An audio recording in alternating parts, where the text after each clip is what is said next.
While this podcast will cover information about how to access therapy and other mental health services, it is not intended to be a substitute for said services. This podcast is intended for educational and entertainment purposes only. If you feel you are in need of mental health assistance, please seek out licensed professional care in your area.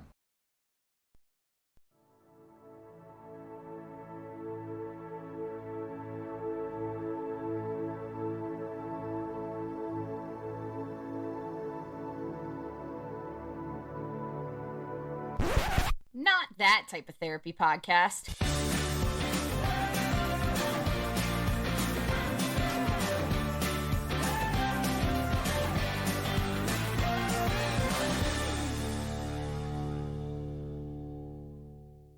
Welcome, folks, to Mental Health Quest, the therapist office, and beyond.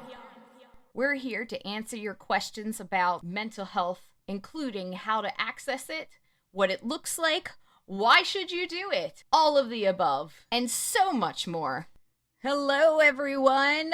This is Charlene McPherson. I'm an LCSWC, and my pronouns are she, her, hers. And I am Benjamin Tights. I am a registered psychological associate. My pronouns are he, him, his. And we have our special guest. Yay! My name is Aliyah Payne. I'm a licensed marriage and family therapist. Yay! Yay. So, I'm going to give a really cool intro for our special guest. For those of you who don't know her, but you should because she's amazing, Aliyah, as she said, is a licensed marriage and family therapist in Orange County, California, currently finishing up her doctoral degree in psychology, just like me, yay, go PsyD candidates. She enjoys supporting her clients in stepping into their power and taking back their autonomy from trauma-saturated stories. She has recently been working on getting certified as an autism disorder clinical specialist. What inspired her to step into this work is that she recently discovered that she herself is autistic and has found so much healing and validation from acknowledging her neurodivergence and finding ways to gently support her mind and body in ways that actually work for her. She now is able to support her clients in a similar way and learn from them, as autistic individuals are all unique and always the expert of their own healing journey. Thank you so much for joining us, Aliyah. Yeah, thank you.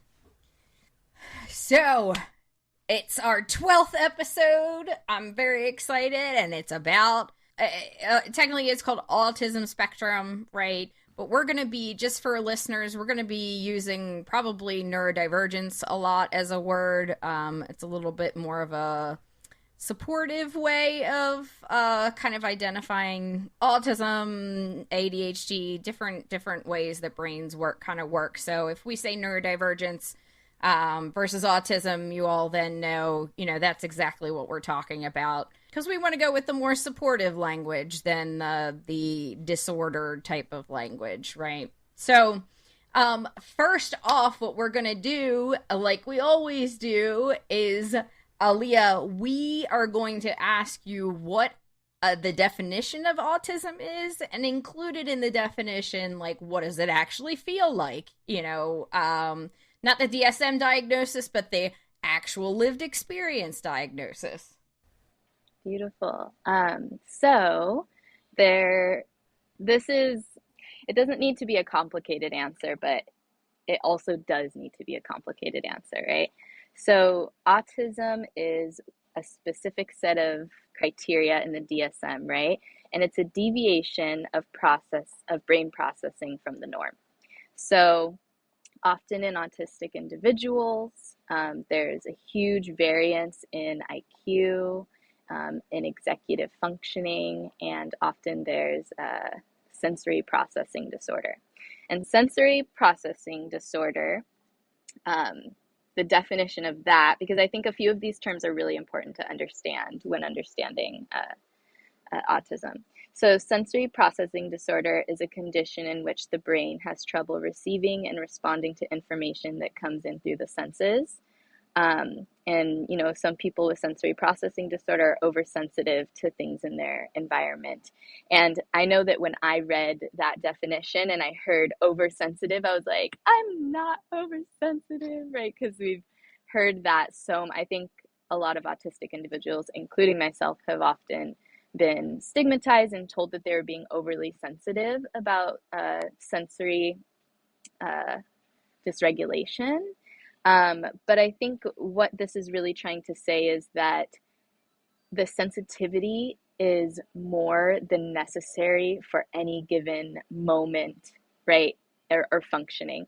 So, like for me as an autistic individual, I may, when I'm regulated in my nervous system, when I'm feeling safe, right? And our nervous system regulates safety within the body. So when I'm regulated, I may not feel as sensitive to certain sensory information in the environment.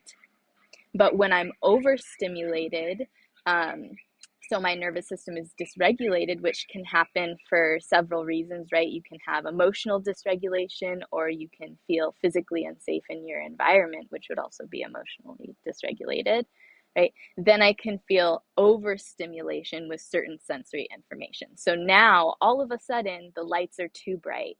My clothes are too itchy. My clothes are too loose or too tight, or the sounds that I'm hearing are harsh and are taking up all of my my cognition. And maybe the person that I'm sitting next to, I can't understand them anymore because I'm way too focused on making sure that I'm safe, which means focusing on things that are farther away rather than things that are closer away and social. So the sensory issues are really important to understand when it comes to autistic individuals. But I think when we're looking from a neurodivergency lens, we really want to look at the strengths, right? So often some common, aspects of autism that you'll notice in a lot of autistic individuals, everyone's different, and I can only speak of my unique experience, but autistic individuals tend to be detail-oriented, focused, have great memories, have intelligence, especially in the area of their special interests, be very honest, want to connect with people, and tend to be very fair and just in their outlook and the way that they move around in the world. So that's probably like the shortest answer I could possibly give.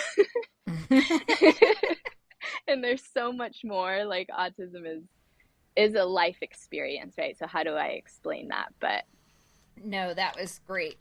Well, I thought it was very helpful the way that you said it in that way, the way you explained how the sensory issues come about and how they can differ as a way of feeling safe. And I think that's an important aspect that is actually, at least from my experience with ADHD, it's almost similar.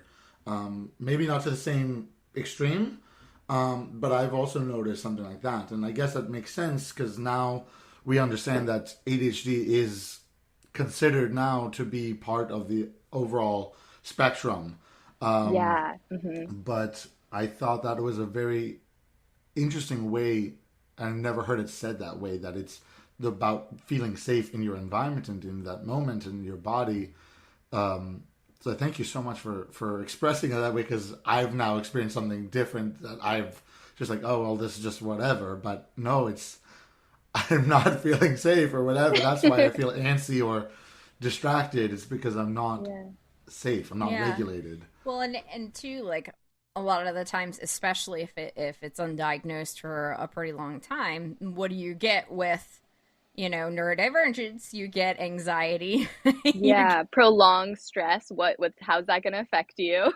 Exactly. Anxiety, depression, some of these secondary things that come with it, especially if, you don't have any idea what's going on, until you're in your late 20s, early 30s.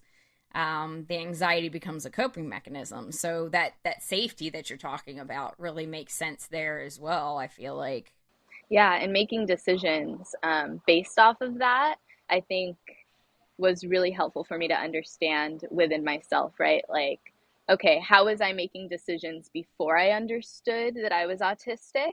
And now that I realize that my autism is my body's way of protecting me and keeping me safe, how can I listen to my neurodivergence and be gentle with the things my brain is trying to tell me to do. Oh, my brain is trying to tell me to listen to this song over and over again for 3 days straight. Why? Because it's going to help me emotionally regulate this thing I've been avoiding processing, right? And so it's really interesting when I started leaning into my autism and really like accepting myself. And we talk about secondary effects of prolonged stress is really that struggle with self-esteem and identity.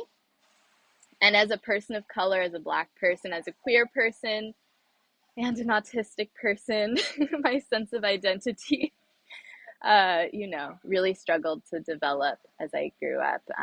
I chose life on hard mode, I suppose, if it was a choice, which it wasn't, but Yeah. I actually, that leads me to a question I had. Because you mentioned, okay, it's life on hard mode, that you didn't choose this. And I know it's been discussed a lot in various different professional circles and support circles for families of individuals with autism, that one of the biggest difficulties that life throws at them, the kind of the hard mode of life, is in social situations and social interactions. Can you explain a little bit about how does that present for people with autism? Is it different for men versus women? And does age also come into play? Like, as they get older, do they learn it better, or do they constantly still are on that hard mode? Does it ever get easier? Hey listeners, this is your sound editor Natalie jumping in to say that unfortunately at this point Ben's audio cuts off, so for the rest of the episode you will only hear Charlene and Aliyah speaking. We'll miss you, Ben. Yeah, so I can't necessarily answer those questions straightforward, but I will do my best.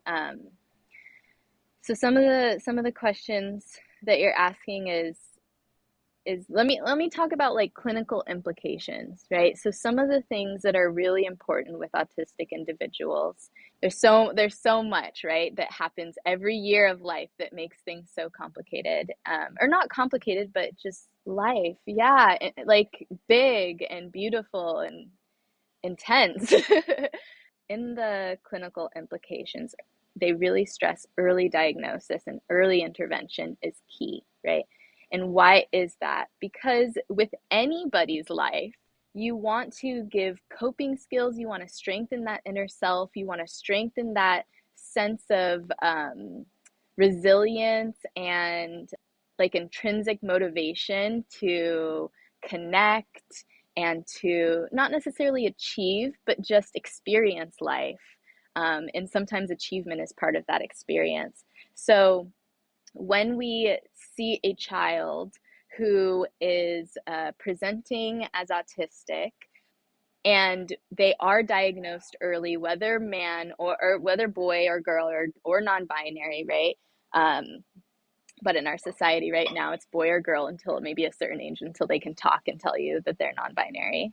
When we are able to honor what a child is needing and really listening to their way of communicating and scaffolding their learning, right? Their emotional learning, their social learning, their relationship with food, their relationship with themselves, their relationship with hygiene. Well, when your brain is an autistic brain, the way you do that and the way you learn is different than a neurotypical's brain. So if you're teaching an autistic child how to live life in a neurotypical way, you're automatically going to be going against the grain. And that's how I felt growing up. I often felt like, okay, why would we do it this way when I was already doing it this way? And I as a, socialized female who I'm cis, right? So I was comfortable with my femininity to some degree until I wasn't, probably around adolescence. But I was considered a very well-behaved and very smart. I'm hyperlexic. Reading is like breathing's probably harder for me than reading is. I'll be honest at this point. Like drinking water and breathing are harder than reading is for me. Um, yeah, it is awesome, right? It's awesome that I can do that, but then I struggled with other things like remembering to eat and, you know, remembering to do, and that's how I've felt my whole life. I have way too much to do. I'm doing so much all the time, which has made me, has gotten me to a successful space, which is not necessarily the story of every autistic individual. And as I'm processing my experience, I'm realizing some of my success is from people pleasing. Okay, I need people to see me as a respectable human being, so I need to succeed at the highest degree. Did I necessarily need to do that, or was it an intrinsic motivation? I'm still understanding that. But I think that if I would have had early intervention, if the people around me would have validated my sensory needs and would have made space for my big emotions and would have been able to help me process verbally and non-verbally what I was going through, then I think maybe I would have moved into a space where I was like just creating art maybe full time, and I wouldn't have felt so much pressure to help other people. I love being a clinician, and I love psychology. It's one of my special interests. I love working with people because it gives me great fulfillment. And I also love art probably just as much. So it's like, which has been helpful in my practice, because to emotionally process all of my clients' lived experience in my work with them, I am able to do art. So yeah, I think that the socialization of being a boy versus a girl probably helps girls mask more, like autistic girls mask more, and then fly under the radar for longer. Especially if their autism presents more in a like socially acceptable, like in the ways that mine did. I think that I was quote unquote a very good child, which is very, very anxious child, right? In boys, I think they're given a little bit more leeway, a little more room. Maybe their stims tend to be more physical rather than external. And so maybe our society kind of sees that more as something to be corrected, or as something more of a problem. So they get put in a category maybe quicker. And these are all just like my hypothesis. Well, I was just about to say too, like, that's what I've found with my late diagnosis, because I worked at a college. So the one thing I didn't expect at the college was to get people who haven't ever had a diagnosis before, for whatever reason, and then they come to college and then they have access to mental health care, and they're like, oh, this is a mental health thing. A lot of people where I was at, a lot of the females, socialized females, were people pleasers. They were social. They talked a lot. They, did all of those things which were pro-social, like you said. And so the internal, like, oh my God, did I say the right thing? How do I say it? I don't know how to say this the right way, or I don't know how to process this emotion, or whatever it was very internal for them. So it got, like you said, passed over. So again, as a clinician, that's what I'm seeing as well, especially with the socialized females, right? Because those are all pro-social female behaviors, right? The way we're socialized. It's technically functional in our society. It's not functional right within the self for self-esteem, right. identity, or safety, but it is definitely socially acceptable, which is a problem that needs to be addressed. And that's what I said too. Like, a lot of people have explained it to, like, when you feel the feelings, it's not, they're times 100, right, than a neurotypical person might feel, and having to regulate that on a routine basis, while also people pleasing and trying to follow social cues that you can't read, or it's hard to read anyway.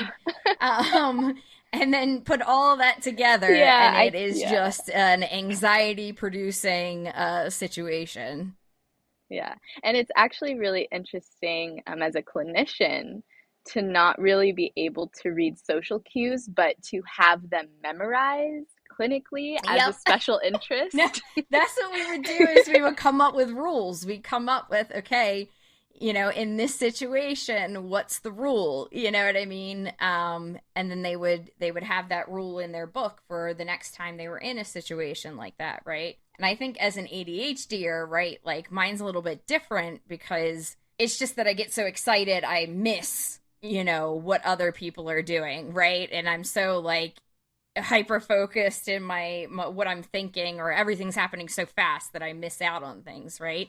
So I had to learn how to be quiet and and listen, which you don't hear me very quiet on here, but it's a podcast. So if I'm too quiet, then it won't be good. But yeah, like, right. I never thought of that. That's an amazing, really amazing thing for me to think about. And I guess, I don't know whether it's because I'm, on the neurodivergent spectrum too. And we talk about the reason why we use neurodivergence, right, is because when you use the word disorder, it's like, oh, well, there's something wrong with you, right? Yeah. But if you put a whole bunch of ADHD and autistic people in a room together, we are absolutely fine. We get along just fine. Exactly. So it's like, yeah, and I feel so safe.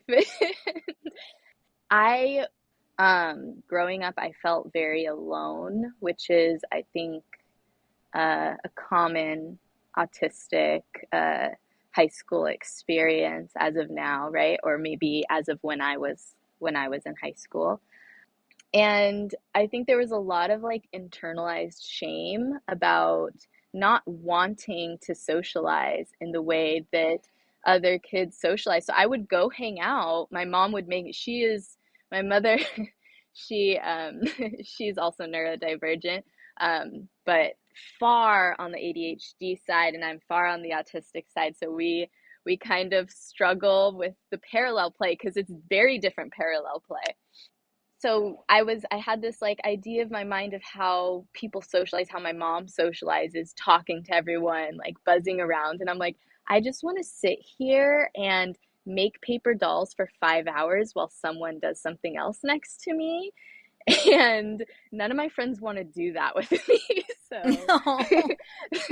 that's the problem. And so I kind of like, you let go of friends and you feel, or I felt really alone, and exhausted. And I think that if I would have understood that making friends means finding people who have similar interests to you and allowing everything else to come natural, instead of like what I did, which was hyper focus on how to make friends and then look at this list that did not make sense for my worldview, for my brain, and then feeling like a failure as that didn't pan out. Okay. So we're like completely skirting around my whole thing, which is that I use games like Dungeons and Dragons as a therapeutic tool, and you're talking about like the rules and socializing being reinforced for, the way you do things instead of the way everybody else does things. Like, that's exactly why I do what I do, right? So getting a group of neurodivergent people together on the autism spectrum and having a social situation where, yes, you're playing together, but you each have your own roles, right, that you're in charge of. But you know what the rules of the socialization are. You know what your role is. You know what you're supposed to be doing. But you have control over that character. And as a DM, as a dungeon master or a game master, Mm-hmm. when someone does something that seems to be like super true to their self, that's when I go in and I go, yes, you don't even have to roll for that. You succeed, or you get double, triple advantage on your roll, because I want it to be a place where you can be, again, learn this, that you can be yourself. Yeah, I got chills. Yeah, Mm-hmm. that you can be yourself and do things the way that you would do them. You don't have to do them like everybody else, and get reinforced for it. And honestly, like D&D, even without my input, D&D reinforces those types of behaviors, right? Through their character. So I'm just like, this is why I do what I do. I want to create a space so you can like find out who that is, right? Like, because society doesn't let you do that safely. Right. Safely. And I think that's like the biggest thing that I'm hearing from that is the safety of being able to express yourself fully in a controlled area. Because I think that for me, I masked so hard that there were times in my life where I kind of was like, okay, I'm so depressed that if I don't be myself, that, I'm going to kill myself, right? And so I was like, okay, well, let me make this character of who I am, who I think I am. And I am very like expressive, and like people are like, Aliyah, she's just, and there was like a huge dichotomy between like my authentic self, which is not always so vibrant, and then sometimes I am super vibrant, and like allowing myself to be both of those things no matter what. I did not do that. I just was the vibrant one because that was palatable to other people, and other people was the only place I could feel any kind of validation. But if I had something like what you were talking about, where it was a safe space for me to like express myself fully with other people who were trying to do the same thing, instead of constantly being around people who are like, hey, that's really weird that you're expressing yourself this way because I would never. And I'm like, we are not the same. Yeah. In what way are we the same? We are not same. Yeah, no, and that's what you were talking about, early intervention, and a lot of the people I work with are early intervention type of people. So they use the D&D therapy or D&D or RPG, whatever you want to call it. They use it with younger kids because they want to give them those experiences early so that they don't come up with the anxiety. They don't feel like they need to mask as much. I specifically wanted to focus on the adults because I know I got diagnosed 2 years ago with ADHD. You're talking about how you got diagnosed with, autism a little while ago. Like, where's the resources for us that we can learn how to express ourselves as well in a safe space? You know what I mean? So yeah, and I think that the adult part is really important. Because the conversations are usually around children, right? When you think of an autistic child, often people will think of a very young boy, or maybe even a young girl, but usually a young boy. And I am just very not like, no, it's been really exhausting how many people have invalidated me telling them that I'm autistic, even though like I am a professional in the field and like have like all of the resources I possibly could, wish for, and for people to doubt the reality and the validity of what I'm saying as I'm trying to explain and have all the words, have all of the capacity to be able to share and articulate exactly what my experience has been, which has also been really intense, for, to find out that you're autistic and then have all of the language for it already downloaded in your brain and just like putting it in order onto yourself. So for those who are processing a late diagnosis, take your time. Allow yourself. I know it's hard. You want all the answers. Yeah. Yeah. Yeah. Eating when I first found out was very difficult because it's just a lot of overstimulation. Yeah, definitely. No, and the other thing too, the superhero therapy, right? Like we were talking about of, autism and neurodivergence and things like that. Like maybe he wasn't a hero, but I had one client who, well, I think he's a hero because he's Spock, but Spock to me is a hero. I don't know if he's a hero. Okay, I just wanted to make sure like he's not like a superhero, but and the reason why I bring up Spock was because I had a client that, had late diagnosis, autism, and we were talking about processing emotions and how annoying emotions are and how they didn't want to feel them anymore, and all those things. And they were like, that's why I identify with Spock, because Spock at the beginning of his arc is trying to fight his emotions constantly, right? Like he hates his human side, that he has emotions, and it's not just logic, right? And this was my client. My client was like, that is me. Like, that is exactly what I'm dealing with. And so their homework became to actually go and watch Star Trek as well, all the way into Discovery, because Discovery actually has an entire arc on Spock and how he kind of accepted who he was, found out how to do that, how to deal with his emotions, how to process them and use them for, good. And I was like, okay, your homework is to go find that episode and go watch it, right? Because they were identifying so hard with Spock because of the logic versus the emotion.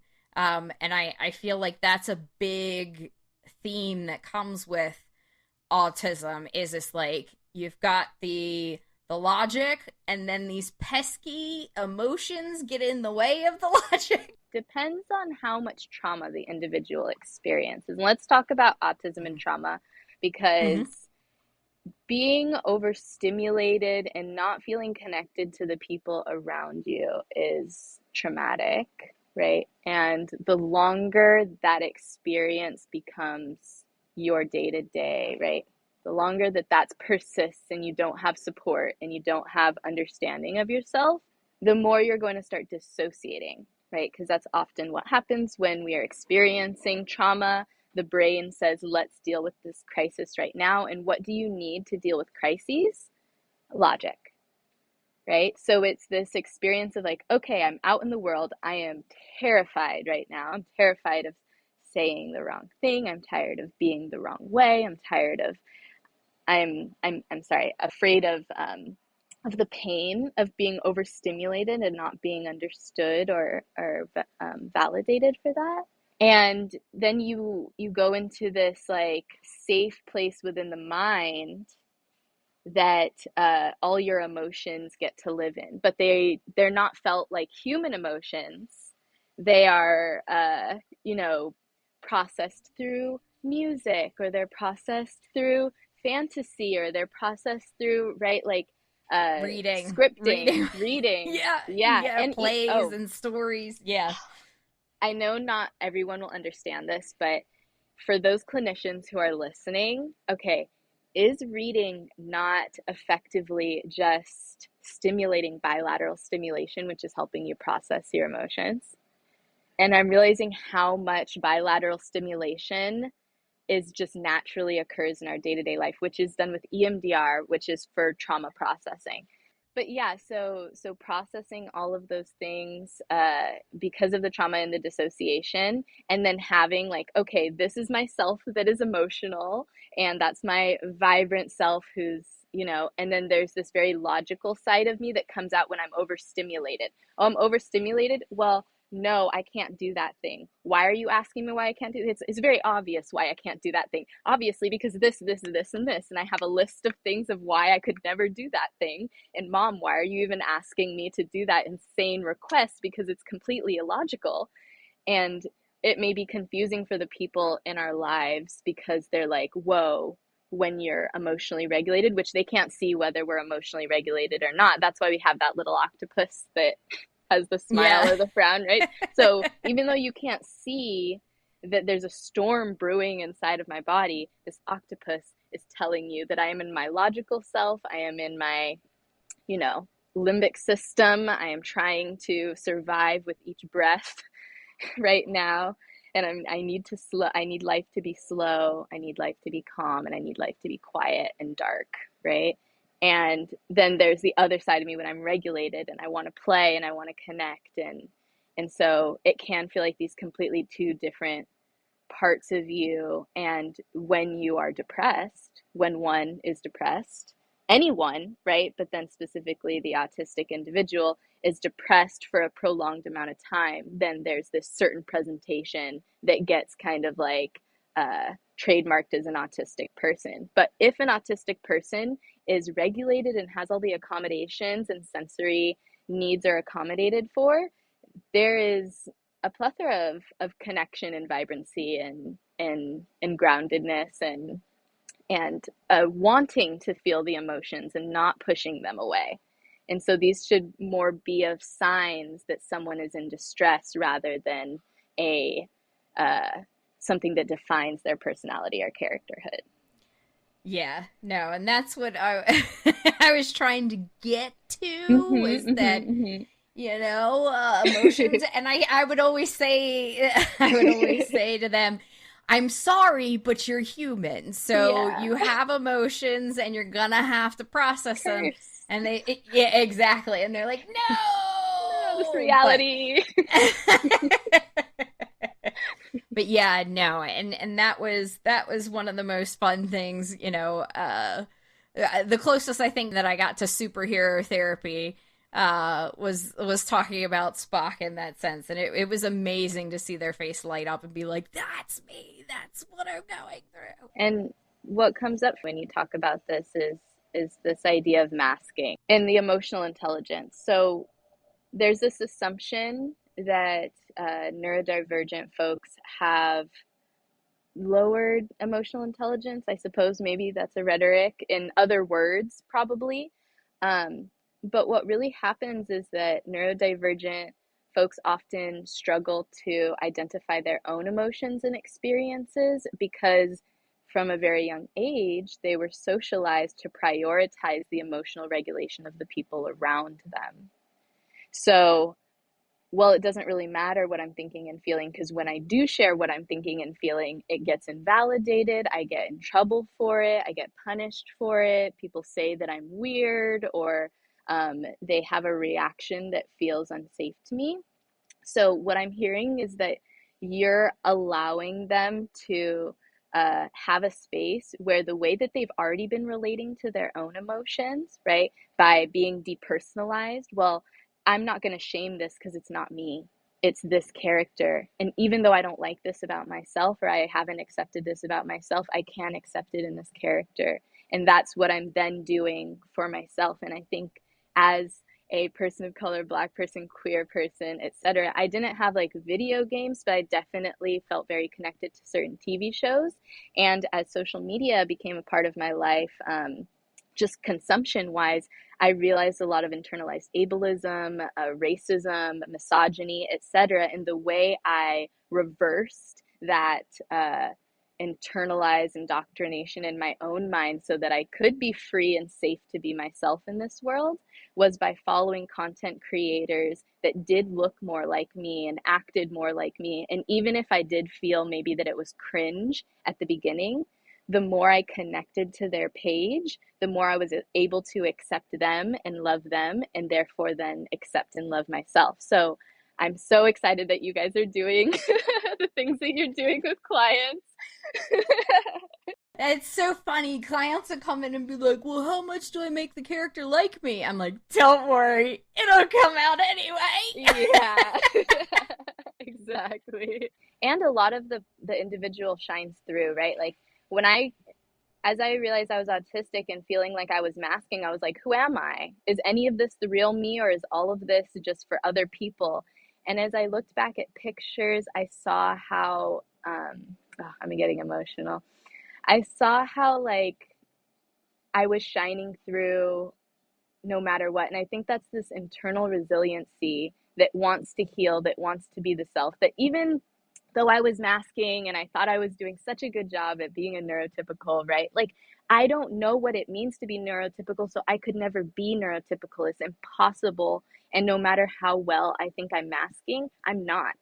And like I am being myself, even if the self was feeling dull or feeling, a reflection of other people. Like you were saying, that there was definitely components of myself that felt really authentic, and I just needed to strengthen and like step further into like the characterized version of myself, which is very much a caricature. Like, autistic traits are sameness and our sensory sensitivity. So I wear the same clothes very repeatedly, like I eat the same foods very repeatedly, and I do kind of feel like a cartoon character in my life. But that's just because that's what I genuinely enjoy doing. That's authentic to me, and that does feel like the mask that can be used as a tool and a protection to like face the world. I need to eat the same breakfast in the morning so that I can face the world and be the person in connection and socially that I want to be, and not be the overstimulated, exhausted, hyperlogical version of myself that doesn't feel human and doesn't feel good. It doesn't feel good. No. So I think I just, in my head, I'm like, that's why I go to cons. That's why I go to like PAX Unplugged. That's why I just went to GeeklyCon, which is a podcast that I listen to.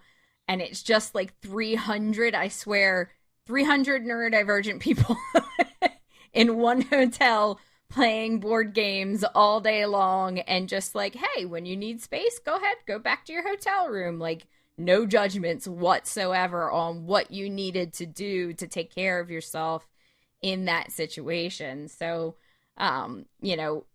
talking about that, talking about treatments, talking about, kind of acceptance and things like that.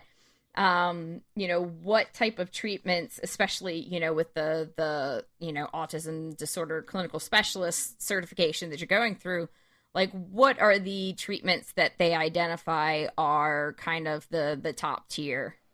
Yes. Okay.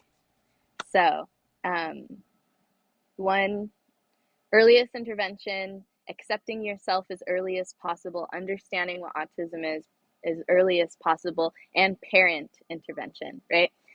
So that's for children, and there is a lot of research and there's a lot of information based off of children. So I'm going to talk a little bit more about adults.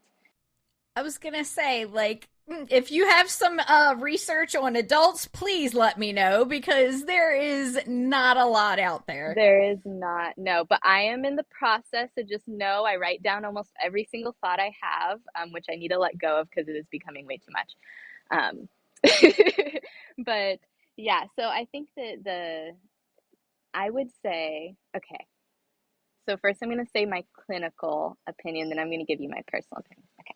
So through the certification, right, I'm really understanding that understanding the nervous system and the polyvagal theory is critical to supporting yourself as an individual and or clinician support. And if you do not feel like that information is digestible to you, which is perfectly fine, it is a lot of very scientific and academic based rhetoric or language, then consult a therapist and ask and advocate for yourself. Ask for them to explain it in a way that feels safer for your brain and your capacity. So understanding the nervous system, which is how you regulate yourself, how you calm yourself down, how to get your emotions to feel like they're flowing through you instead of like this static electricity bolt that just takes you out, sometimes for minutes, hours, days, right? So that's a huge thing that needs to be considered with the autistic adult, especially if you've had prolonged stress of being undiagnosed, the trauma of being undiagnosed through childhood. Okay, so polyvagal theory, you can research that, ask your therapist about it. Okay, also having a support system, right? So advocating for yourself in the way of communicating with the people around you, and you can use the word neurodivergence, you can use autistic, or you could just say, this is something that I need. I need you to be more gentle with your words. I need you to understand that I have sensory differences that need to be validated. I need whatever you need, right? I need to eat the same food when I'm overwhelmed, and when I'm not overwhelmed, then I need to eat these other things that I enjoy, right? I need to stim. Stim. Can we talk about stimming and how important stimming is for autistic individuals?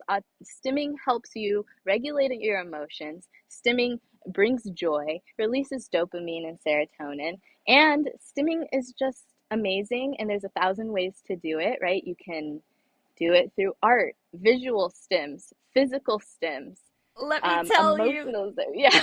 I just found out what my stim. I was like, I'm ADHD. I know I have a stim. What is it? And I'm like, yeah, I doodle sometimes and stuff. Like, it's singing. Not that I can sing. I sing along with Like music. letting yourself do all of these things that feel natural to you, whether you're good at it or not. And I think that as an autistic individual, we're forced to feel like we're not good enough.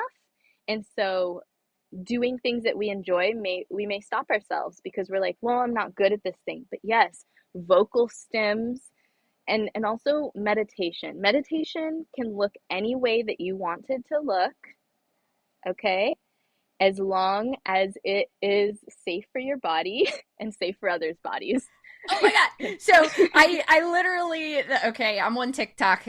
So there's one person that was talking about, okay, you know, as an ADHDer, how do you meditate? Because we literally have to move all of the time, and thoughts are going so fast.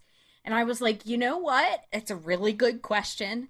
My answer is that whenever I'm doing a repetitive, like, okay, so I made some dice on my 3D resin printer and they were clear blue. So I needed to actually sand and polish them so you could see through it, right? So it looked clear. And it's a very repetitive, patterned behavior. And so just zoning out and doing that physical behavior, I'm using the energy I have, right, as an ADHDer. It's interesting enough that I can hyper focus on it, but it's still moving. It's still, you know, and then that is the only time that I can tell you that I'm not thinking of anything. Yeah. And I think like finding that sweet spot, as this is more of personal advice, but stims come and they go, right? But finding stims, which are stimulation, they stimulate your senses to help you process emotions and help you focus. So when you find a stim that that connects with the emotional distress or the physical pain you're experiencing, like I've noticed that when I have physical pain in my forehead, that means I need to journal. I'm having a lot of mental, you know, stimulation that needs to be released, and so I do that by journaling or talking or even singing. That helps me process. Maybe if I'm feeling a lot of pain or tension on my hands need that stimulation. Maybe I need to sit on my hands, or maybe I need to fidget with a toy to get my hands moving. Maybe my feet are feeling fidgety and I need to put on compression socks. Really listening to your body is how you find out what stims are good for you and just what you are attracted to. Oh, I see someone over there and they're wearing this thing that I really just deep down in my gut feel connected to. It's not because you're trying to be a poser and you want to copy them, which is what all the teens, I don't want to do that because I don't want to copy them. Copy everyone. Copy everyone. Do what feels good to you, because you're not going to copy someone that you don't admire and respect. Okay, so stimming is one, and then also getting having support, right, in clinicians, family members, friends, finding other autistic individuals, finding advocates that you can consult with. And a huge thing that Temple Grandin said on, I don't know if you guys are familiar with her, she's a pretty famous autistic individual in the psychology community. And she was speaking about how important mentorship is. Because if we think about learning and how different every single person learns, like autistic or not, every single person learns so differently. and finding mentors that can teach you in the way that you digest information. And that's why therapists are so great, because they're just teachers who didn't want to do K through 12. We're just teachers who are hyper focused on psychology. Yeah, we're teachers for life. For life. We're gentle teachers. Well, some of us. Plus, I think like as neurodivergent kids, right, growing up in the school system, we experience some trauma from that space, and having to work there every day, I don't know if that would be good for my mental health. I was happy to leave high school and I don't want to go back. Same. I mean, I was a substitute teacher, but I can speak from that experience that it's really hard to see how overwhelmed the school system is right now. But this is a tangent. We can have another podcast. So yes, stimming, getting support, accepting yourself, and finding mentorship, accommodating your sensory needs, and can I just say at the very, like, eat 3 meals a day, sleep 8 hours a night, drink 8 glasses of water or whatever, drink water. Like, at the very least, these are markers that can tell you whether you need support or not.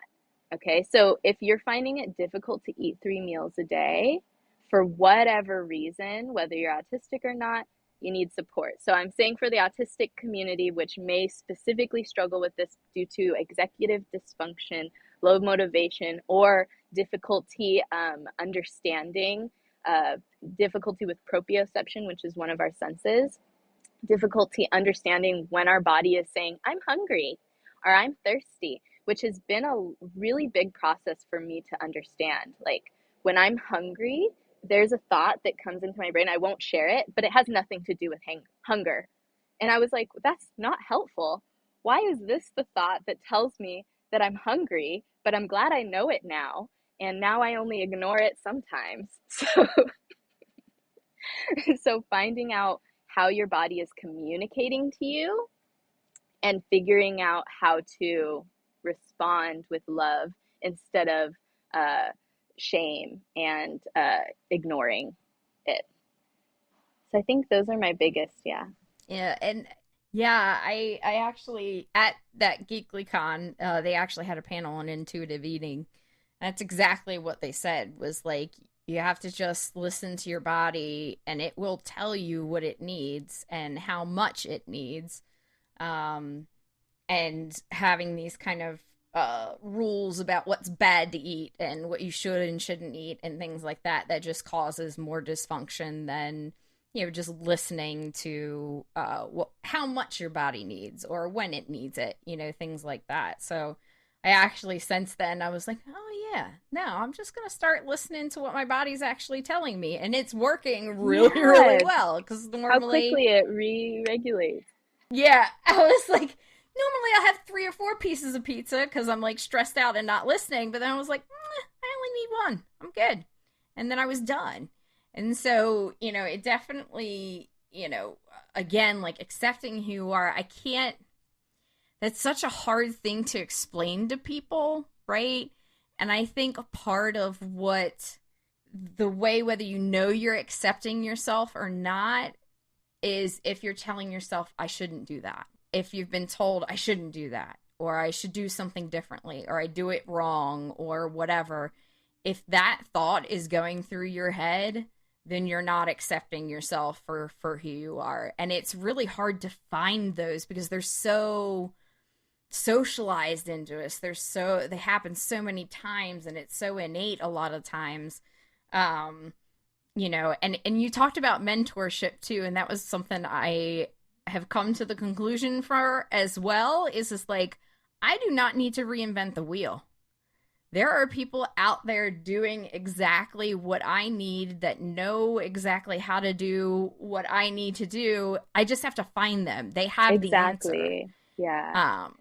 And so finding those people and finding that support system, you're exactly right.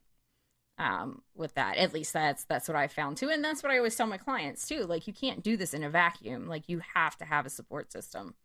Yeah. And I think that that support system can look any way that you want it to look like. Like, even if that's, yeah, like my dogs, like I've realized that living alone is really important for me because I people please to such a degree that just hearing someone existing in my space makes me want to take care of them. But having my dogs really supplements, the need for that physical affection daily. So it's like that is what feels good to me right now, and I don't need to fantasize about the future in which maybe I'll have a partner that I will ultimately probably like have several difficult experiences with, and like fantasizing about how beautiful that would be because I need that physical affection. But shifting my my perspective to the present and accommodating. What do I need? I need physical affection. What is the answer? The answer is two puppies that I am obsessed with. My babies, Yeah, so I think we've covered a whole heck of a lot. I know there's way more, and again, we will have people back on probably more than twice, more than 3 times, because there's so much to cover. But I think we covered a good amount, so we're gonna probably close it out here.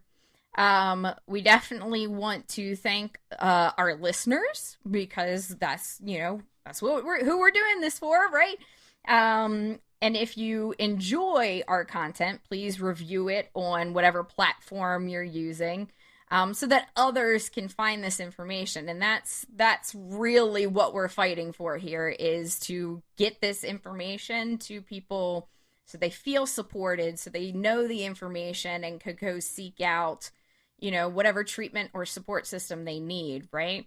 And we are also here as a support system. We would love to answer your questions. We have yet to get anybody to ask us any questions yet as from our listeners, but we would love to answer any questions you have about mental health, about the diagnosis we've covered, anything. And you can send that to mentalhealthquest1@gmail.com. We would love to cover anybody's questions. You can also find the podcast on Twitter and Facebook at Mental Health Quest Podcast. It's a capital P in that whole thing there. And Aliyah, where would we find you on the interwebs? So I am on Instagram. It's mostly just me being me, but there's definitely a lot of psychology in there is one of my special interests. So if you'd like to follow me there, it's Aliyah Payne _MFT, and that's ALIYAHPAYNE _MFT on Instagram. Oh boy. Yes. All right. And you can find me at Nat20 Therapy just pretty much everywhere. On Facebook and Twitter. That's my website name. You can find me all over the place with that. And I think that's about it. So we really thank you, Aliyah, for coming on. That was amazing. I even learned something. I'm gonna go look up polyvagal theory because I haven't. I've been hearing about it recently, right? But I haven't actually been taught it. 12 years, 13 years in the system, you have to go find stuff yourself. You're not getting taught anything anymore. So gonna go look that up. So I really appreciate you as not only the expert clinician, but also as the expert living, with this as well. So, definitely thank you so much for coming on. Thank you, guys. This was a pleasure. Yeah. Yep. And we will be back soon. See ya. Bye. Bye. Please take care of yourselves and make today amazing.